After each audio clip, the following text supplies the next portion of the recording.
Welcome to Vision Plus, a program featuring a positive outlook, dealing with everyday situations of marriage, children, and business. Believing Philippians 4:13, I can do all things through Christ who gives me strength.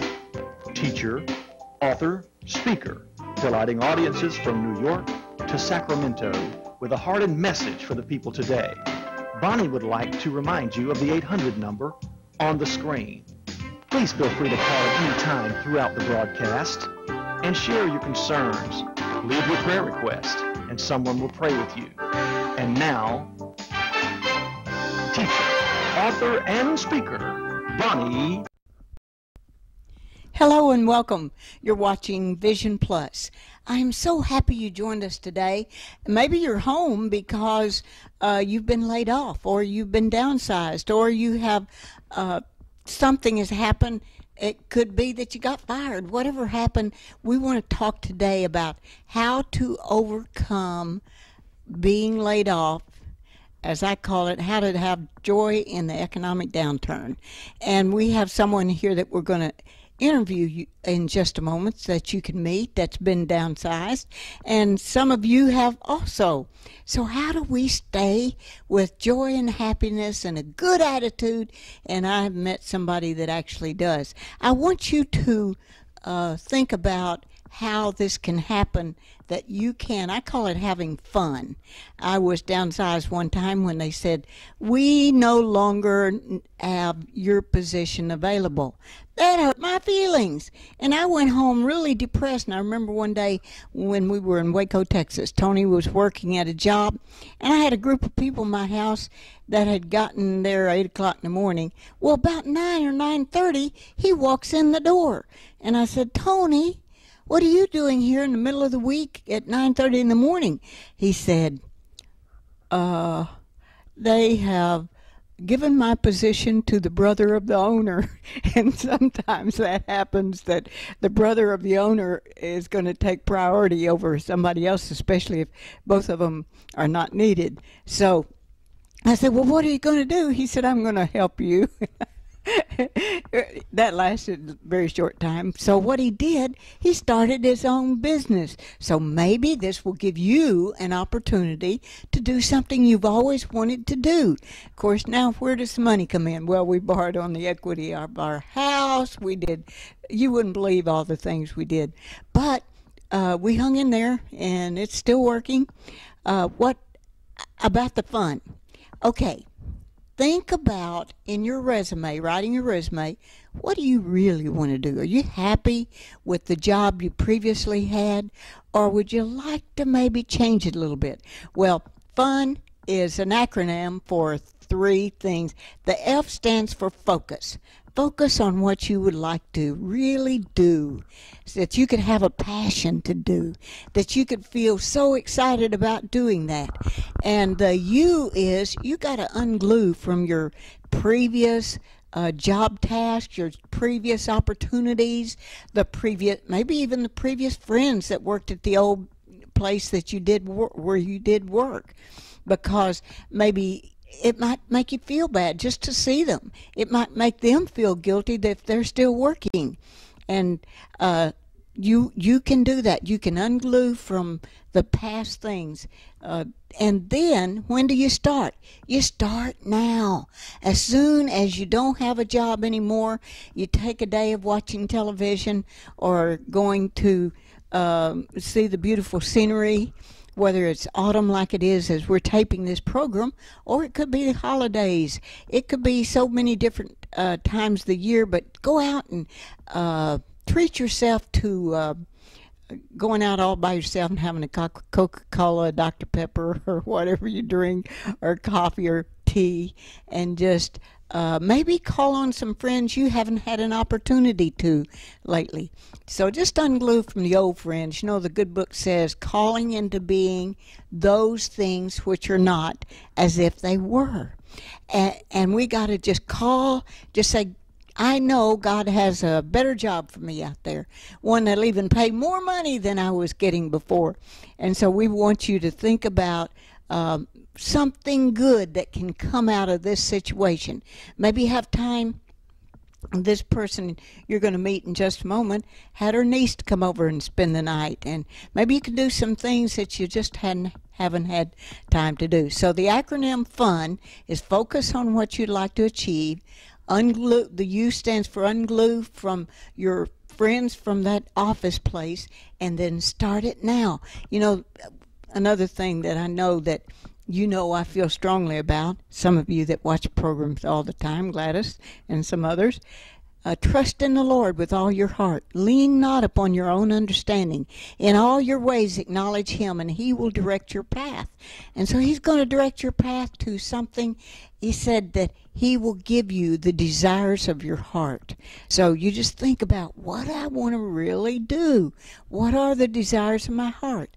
And this can happen that this will be like sometimes I think my daughter that has breast cancer has said this is about the best thing that's ever happened to her in a way, because it's helped her to focus on what she really likes doing and how she went from 130 pounds down to 112 pounds. And Tony's concerned that I am talking, but I told Renata I was going to take about 10 minutes to go over some of these things, and then she and I were going to talk about 17 minutes, and then we want you to be able to get in touch with what you really want to do. And if you'd like to, I'll help you with that. And you can call that toll-free number, 877-823-6886, or the email. The website should have the email on it, but it's just simply drbonnie@me.com. Apple Store has mobile me, so they have that. Well, the person you're going to meet is the most beautiful person that I know, and that is my daughter-in-law, and her name is Renata Libhart. You've seen her husband in the past here. Welcome, Renata. Thanks for having me, Bonnie. Uh-huh. Well, you had an opportunity to do something you've always wanted to do. Tell us about that first day when you went home and they said your position was no longer available, and some of the feelings that you had. Well, initially it was a little bit of a shock to me. One of the first things I did, though, is started using the internet. The internet's a wonderful tool. If you've been let go, whatever your situation is, I found that there are so many different things you can find and do on the internet. Alabama, which is where we are, has a wonderful employment office. They have a lot of different tools on their website to help someone, whether it be get your resume ready, contacts for different jobs, other employers that are out there that are looking for people, whether it be in your field or other fields, but they have a lot of different tools that you can use on their website. What are some of those tools? They have different classes that you can go and take to help write a resume, to help market yourself, and really to help you decide what it is you want to do. I was in the medical field for the last 4 years, and I'm actually learning that may not necessarily be where I want to go back to. So they just have a lot of different tools that they let you access. Well, and you had some other experiences prior to medical, and the same thing that you were doing, I think one time it was scheduling. That could work in manufacturing, that could work in human HR, human resource, and there's so many fields that same thing that you were doing, rather than in the medical field, although that's a good field too, is you could continue to use those skills that you had and transfer those to another field. So how did you upgrade your resume? Well, one of the first things I did, of course, is went to the Alabama Employment Office website, looked at some of the tools that they have. I had luckily had a resume from a few years back that someone had prepared for me. I took what they had done and basically updated it with my last employer, the information that I had actually done for a team of 4 physicians. I'd basically just updated what I already had. So it was very easy to do. It was pretty much laid out really easy enough for me to update it myself. So what were some of the things you updated? Did you go to task that you'd done, worked in computers, whatever you may have learned there with the 4 doctors and I don't know how many employees. So how did you do that? Well, basically what I did is at the physician's office, I added onto my resume each task that I could remember that I had done, which was basically scheduling surgeries for patients, coordinating those surgeries with all the physicians' schedules, with the hospitals, and with any medical reps that needed to be present at the surgery itself. The hospitals don't own a lot of the equipment, so these reps actually come in from out of town and bring this equipment to the hospital. So there's a lot of different ways and that I had, or different people that I had to contact to get the patients ready for the surgery, giving them all their surgery information, making sure they were ready for the surgery, staying in contact with all the reps, the hospitals, the doctor's schedules. So there was a lot of different things that went into what I did. And of course, your usual things at a doctor's office, scheduling patients for appointments, procedures, whatever they needed, basically, I was there to help the patients. I can see even in the insurance field, for instance, I remember that our insurance man, well, we have a few, but anyway, he doesn't call us and schedule the appointments. He has a person that calls us.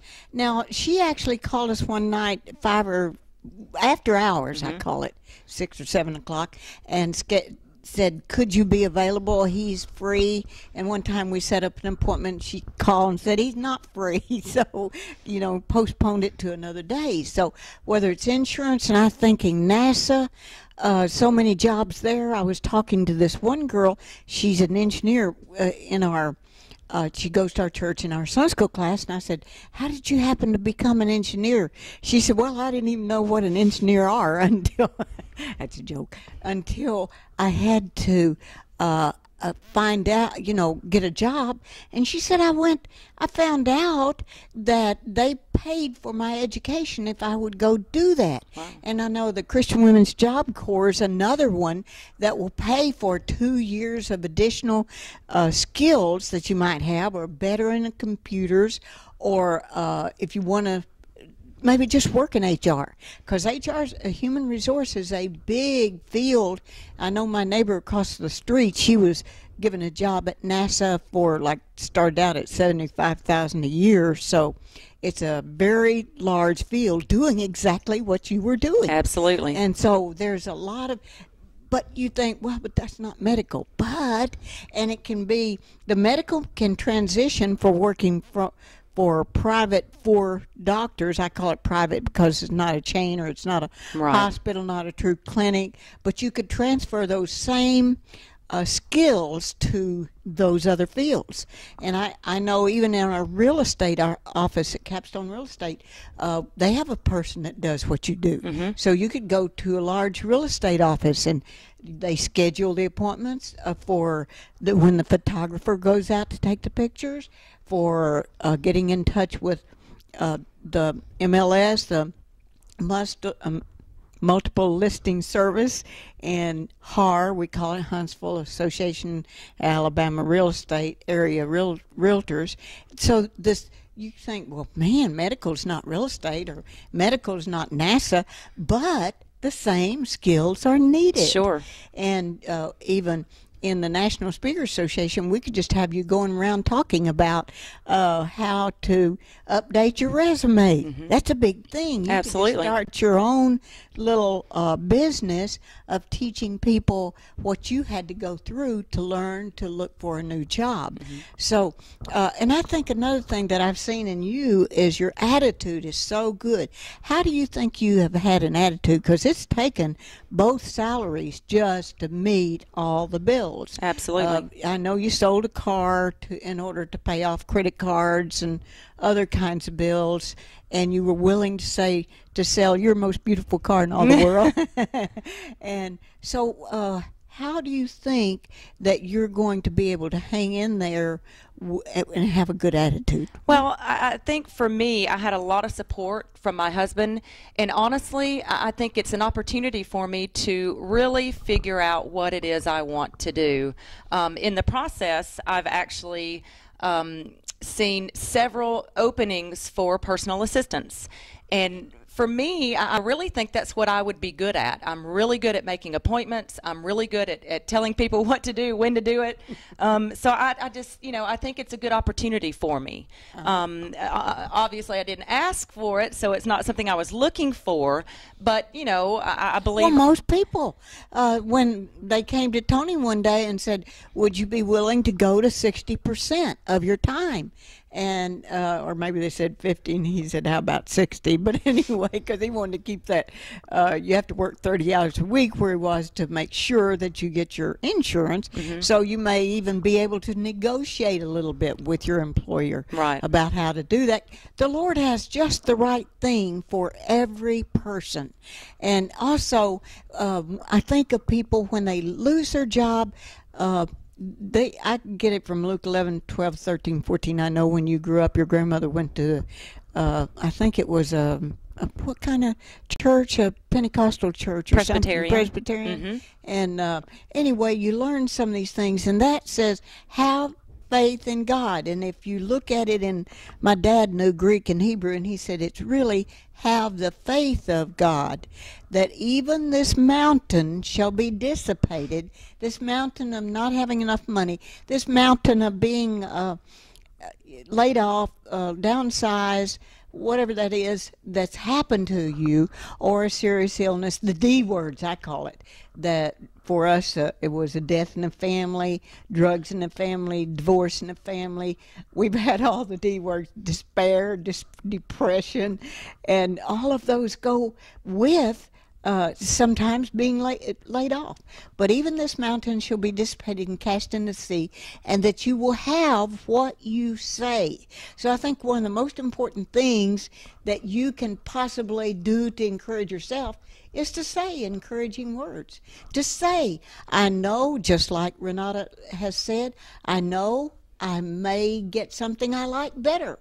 Personal assistant is so needed in the real estate field, in the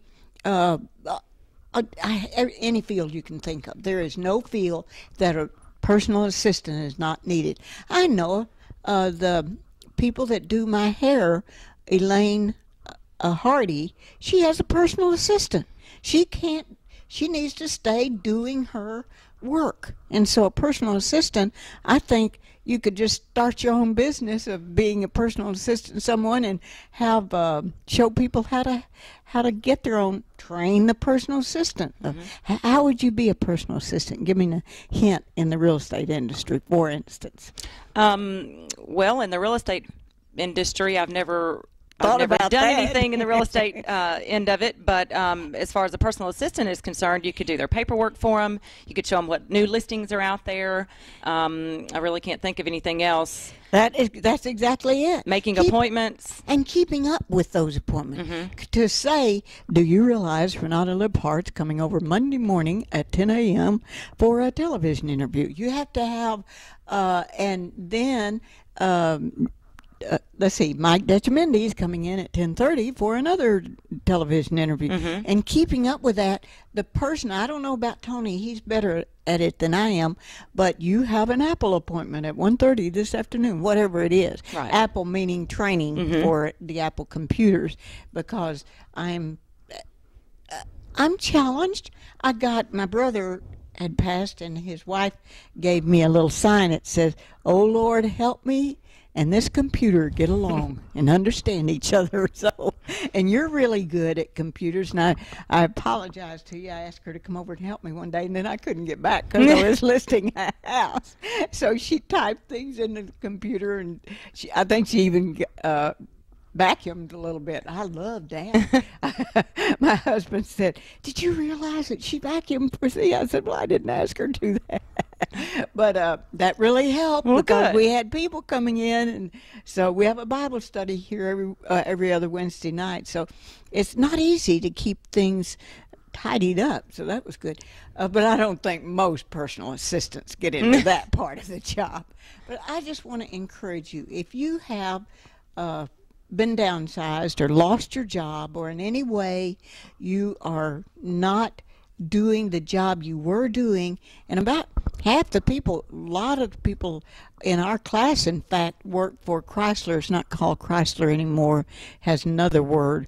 And they're going to be, they're continually being downsized, and by the middle of next year, unless a miracle happens, all of them will be gone. Wow. And but there's others that are growing. Companies, like you said, personal assistants, and real estate's supposed to be 22,000 homes needed by the black people, according to one of the magazines. I was reading the statistics. That includes the houses on the market now. But I wanted to know about how you started out. Let's just recap some of the things that you did when you first got downsized. What did you do that day, and how did you keep a good attitude? Okay. The first thing I did was I went to the Alabama employment website. Well, actually, I went to their office, gathered some information, went home, immediately got on the internet. Excuse me. Got on their website, the Alabama Employment. I used to think it was the Unemployment Office, but it's called the Employment Office. And I accessed some of the tools that they have available as far as showing you how to update your resume, what points, your strong skills that you definitely want to outline in your resume. I did that, updated my resume, and I immediately started getting that information out via the web. I saw several job postings. I went to alabama.com or al.com, posted my resume to several different positions there, and now it's just a waiting game. Mm-hmm. So, but that was one of the first things I did is access the internet. It's a wonderful tool. Well, and you were available. Not available is not what I'm looking for. You would allow yourself to go, like you helped me in the computer. Mm-hmm. You helped me in we're getting our house ready to sell, and you were helping me and your husband do some of those jobs. Mm-hmm. So there's a lot of things that you can do that you might just work here a day, there a day, or a week, or a couple weeks doing something else, mm-hmm. but you're getting money, you're getting paid for that. Now, how did you have a good attitude about it? I know I asked you that, but I wanted to recap that, because that is the hardest thing, not to go into depression and curl up in the bed and cover your head. Right. That's the last thing to do. I personally believe where God closes one door, he opens another, and that's just the attitude that I've kept. I think it's very important to keep a positive attitude. Otherwise, if you go to interviews and you seem depressed, that's going to show mm-hmm. in all the interviews. So to me, it was just very easy. I didn't think twice about it. It didn't bother me. I really felt like it was going to be a good opportunity for me to maybe find something that I liked better. Mm-hmm. I know that Ashley actually quit one job because she wasn't, after 3 or 4 years, she wasn't happy, that's your niece, with the treatment of the owners. And they were hiring a lot of illegal aliens, and she was afraid, something's going to happen there. I saw in the paper where 3 owners of companies had to go to jail because wow.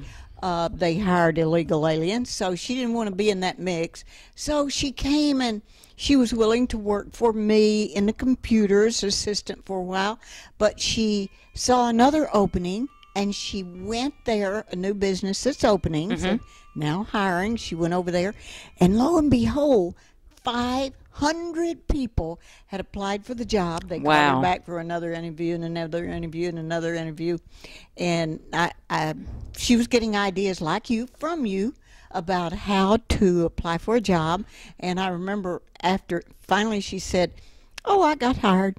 And so she was real happy about that, because she goes full-time to school too, mm-hmm. and then works really 2 other jobs. But I said, "Well, how much are they going to pay?" She said, "I didn't ask them that." "And how much are you going to, do you have benefits?" "I didn't ask them that." And I think that's an important part of interviews. Sure, absolutely. Is you can't just go in looking like, "Oh, I want to know how much you pay. I want to know what my benefits are." Mm-hmm. But you need to, that comes, you need to get hired That's first. part of the negotiation, absolutely. Yes, so get hired first. So just to recap, Renata Libhart was downsized, and she, so we want to tell our people viewing, I know you said, well, we already said it once or twice. But let's go ahead and just recap again what you did. You first went home that day, and you didn't curl up in the bed, and you didn't call Mommy in Knoxville and say, boo-hoo. In fact, your brother owns a business. He said, well, you can come to work for me. And you said, well, let's wait till the first of the year, and I'll think about coming to work for you. Right. No, he's a sweetheart. But go ahead and tell us just the steps again. Number one, the first thing is to resource and use all the tools that the Alabama Employment Office has to offer. That is very, very important, I feel like. And then, of course, start using them. Get on the internet, start getting your resume ready. Once you get your resume ready, start sending it out. The Alabama Employment Office has tons of jobs posted, surely in anybody's field. And then, of course, start thinking about if that's really what you want to do, what you did before, whether it be in the medical field, whether it be in outsourcing, which is what I did before I worked in the medical field, HR, those kind of things, and just start posting your resume. Well, exactly what did you do with outsourcing? Because I do know that when, let's say, several companies are now going to outsourcing a lot of the information. So what I basically did is I went to companies in northern Alabama, and I presented our company, the company that I worked for, to them, and basically tried to get them to use our employees for part-time help when they needed it. That's kind of like a public relations position and sales position. It is. Really, you were selling Absolutely. And public relations, all wrapped into beautiful Renata Libhart. Right. And we're glad that you joined us. If you have any additional questions, then you can get back in touch with us. Why don't you, is it all right if we ask what your email address is? Sure. It's Renata Kay, and that's RenataKay at live.com. Just one more time. Say it again. Renata Kay, that's RenataKay at live.com. So this way you can go and you can ask her for her resume if you're a company. Absolutely. Or if you're a person that's been downsized or laid off or fired or whatever happened, then you can ask her, oh, boo-hoo, what do I do? And she'll help you take step 1, 2, 3, 4 to do that. And if I were her, I'd charge $25 an hour, but she might just, if it's you and you say, oh, I saw her on television, she might do it gratis for free. Thank you so much for getting up so early. Well, I guess you're used to getting up early to Thanks go to for work. having me.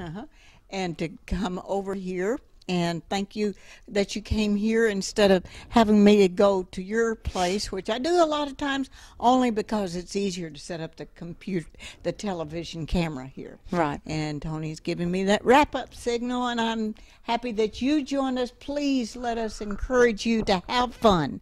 Focus on what you want to achieve. You unglue from the past and start it now. God bless you, Bonnie Libhart and Renata Libhart and Tony Libhart. Bless your heart for watching.